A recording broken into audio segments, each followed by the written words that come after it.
रातिर्गमिष्यति भविष्यति सुप्रभातम् भास्वानुदेष्यति हसिष्यति पंकजश्री इत्थं विचिन्तयति कोशगते दुरेफे हा हंत हंत नलिनीं गज उज्जहार।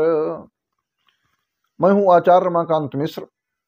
अपने इस YouTube चैनल पर सभी दर्शकों का एक बार पुनः हार्दिक स्वागत करता हूं। मैंने 2024 में लोकसभा के चुनाव संपन्न होने जा रहे हैं और मेरे द्वारा कई प्रदेशों का विश्लेषण करके आपके समक्ष रखा गया और देश में भारतीय जनता पार्टी एनडीए गठबंधन को और इंडिया गठबंधन की टक्कर में किस पार्टी को कितनी सीटें प्राप्त होंगी, क्या वास्तविक इंडिया गठबंधन टक्कर दे पाएगी या भारतीय जनता पार्टी एनडीए गठबंधन सफलता की सीढ़ी तक चला जाएगा, ये सारा सब कुछ बताने का प्रयास किया। 19 अप्रैल 2024 से लेकर के 1 जून 2024 तक चुनाव संपन्न हो जाएंगे, उस 7 चरणों में होंगे। 4 जून को चुनाव के परिणाम आपके समक्ष होंगे और उन चुनाव परिणामों में जैसा माने मध्य प्रदेश, छत्तीसगढ़, राजस्थान और गुजरात से लेकर के बिहार, बंगाल, अनेक प्रदेशों में अपनी गणना के आधार पर भी बतलाने का ठीक प्रयास किया। तमिलनाडु से लेकर के कर्नाटक तक। और आज मैं इसी क्रम में आपके विशेष आग्रह के अनुसार केरल, जो दक्षिण का प्रांत है जिसमें 20 सीटें लोकसभा की आती हैं, और उड़ीसा में 21 सीटें आती हैं। भारतीय जनता पार्टी केरल में अभी तक 0 प्राप्त करती रही है, कभी किसी प्रकार की सीट नहीं प्राप्त हुई। लेकिन इस बार दक्षिण भारत में अपने 400 पार का नारा देते हुए अमित शाह और जो देश के यशस्वी प्रधानमंत्री नरेंद्र मोदी जी हैं, उन्होंने अथक प्रयास किया है। ये इनका प्रयास कितना सफल होगा, जबकि 2019 में भी बड़ा प्रयास किया था। तमिलनाडु और केरला में इतना प्रयास, लेकिन फिर भी वहां पर सफलता नहीं प्राप्त हुई। इस बार की गणना क्या कहती है, ज्योतिष के अंक क्या कहते हैं, मोदी जी की कुंडली क्या कहती है। अब लोग बहुत से जो दूसरी पार्टी से संबंधित लोग हैं या कांग्रेस के लोग, या कहना चाहिए जो पाश्चात्य नीति को अपनाने वाले या लेफ्ट के लोग, वामपंथी विचारधारा के लोग, कभी कभी उंगली उठाते हैं कि मोदी जी के समर्थक हैं। हमें इसमें समर्थन और न समर्थन की कोई परवाह नहीं, क्योंकि लोकतंत्र प्रणाली में वोट तो किसी न किसी कोई देता ही है। परंतु ज्योतिष की गणना एक सत्यता के बिंदु के आधार पर, सूर्य जब चमकता है, सूर्य उदय होता है तो सबको दिखाई देता है, और अस्ताचल में सायंकाल जब अस्त होता है पश्चिम की दिशा में, तब सबको दिखाई देता है। आपको एक गूढ़ रहस्य रचना के आधार पर 1966 में जब इंदिरा जी ने संतों के ऊपर गोली चलवाई, गायों की हत्या करवाई, कई गायें मारी गई, संत मारे गए, लेकिन तब जो एक भारत के महान संत और प्रकांड विद्वान स्वर्गीय करपात्री जी, और उन्होंने अपने त्याग और तपस्या के माध्यम से एक श्राप सा दिया था कि कांग्रेस नष्ट हो जाएगी। आज उसी नष्टता की सीढ़ी में आप देखें कि आगे वंश किस प्रकार से प्रगति करता है।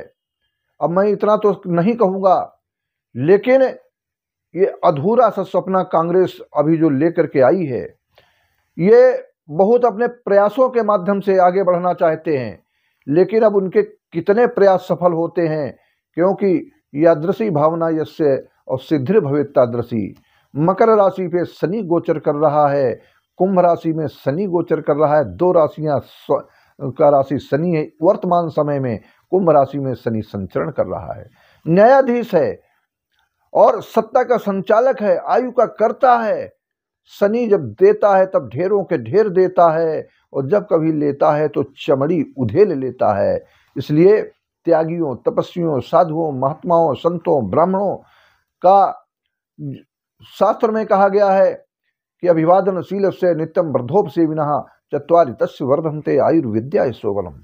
किसी भी संत महात्मा का, किसी भी तपस्वी व्यक्ति का श्राप नहीं लेना चाहिए। ब्राह्मणों की हत्या, साधुओं की हत्या, गौओं की हत्या 1966 में, उस श्राप आज निकल करके सामने आ रहा है। कांग्रेस दिन प्रतिदिन पतन की ओर जा रही है। मैंने अपने वीडियो के माध्यम से कहा था कि आने वाला समय पतझड़ हो जाएगा। आज पतझड़ की स्थिति में देखें, दिल्ली के ऐसे कर्मठ कार्यकर्ता कांग्रेस के, जिन्होंने वहां पर कांग्रेस के अध्यक्ष थे लवली जी, इस्तीफा दे दिया। अनेक लोग कांग्रेस को साथ साथ छोड़ करके, सूरत में क्या हुआ आपने सब देखा है, इंदौर में क्या हुआ, कांग्रेस अपना टिकट वापस कर रही है।